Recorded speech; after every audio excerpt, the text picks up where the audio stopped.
देखेंगे। ठीक है संजय जी बताएंगे 24 के चश्मे से देखा जाए कि नहीं। Sanjay ji, political share price एक टर्म आई मेरे सामने आज जब मैं पढ़ रही थी इन सारे मुद्दों को, तो क्या इन 7 उपचुनावों के नतीजे ने पॉलिटिकल शेयर प्राइस बता दिया है क्या कि एनडीए का पॉलिटिकल शेयर प्राइस ये है और इंडिया का पॉलिटिकल शेयर प्राइस ये है, या फिर कोई और संदेश? नहीं गरिमा जी, मुझे तो नहीं लगता है कि कोई पॉलिटिकल सरप्राइज है। पॉलिटिकल सरप्राइज क्या है? अगर बहुत उलटफेर होता तो पॉलिटिकल सरप्राइज होती। संजय जी मैंने कहा पॉलिटिकल शेयर प्राइस। हाँ अच्छा, शेयर प्राइस मैं समझ गया।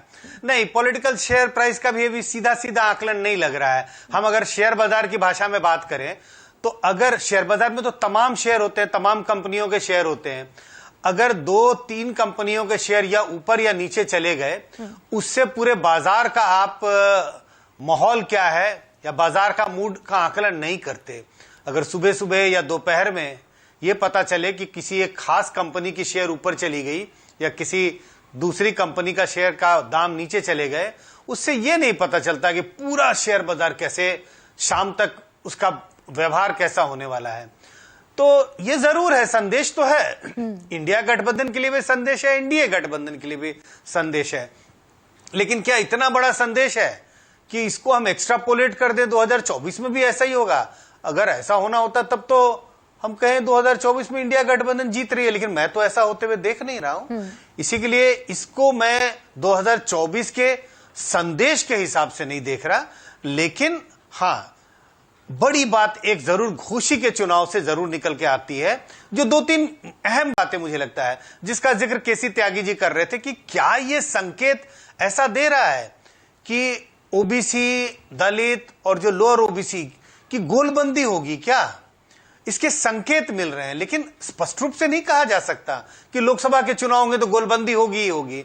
अगर दूसरी तरफ देखें, त्रिपुरा के चुनाव को देखें तो त्रिपुरा में बीजेपी एक सीट रिटेन करती है और एक सीट छीन रही है सीपीएम से। वहां अहम बात क्या है? अहम बात है अगर आप वो 2 सीटों पर बीजेपी के मार्जिन को देखें, बड़ा लंबा मार्जिन है। एक सीट पर लगभग 80% वोट है बीजेपी के पास और दूसरी सीट पे भी करीब 70-72% वोट है। अद्भुत विजय बीजेपी ने वहां हासिल की है।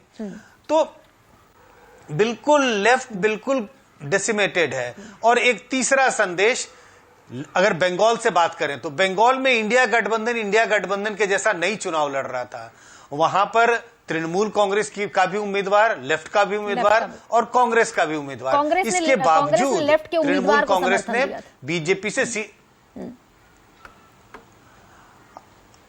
कांग्रेस ने लेफ्ट के लेकिन कम से कम मैं ये कह रहा हूं कि एक साझा उम्मीदवार नहीं था, तो वहां पर भी तृणमूल कांग्रेस ने बीजेपी से सीट छीनी है। तो यह भी एक अहम बात है। यह बता रहा है कि तृणमूल कांग्रेस की पकड़ बंगाल के चुनाव में या बंगाल की राजनीति में कितनी मजबूत है। तो मुझे लगता है ये अलग अलग टुकड़ों में इसके हमें नतीजों को देखना चाहिए और टुकड़ों में मैसेज मिल रहा है। लेकिन इसका एक कुल जमा जोड़ मुझे ऐसा नहीं दिखता। अगर इन सारे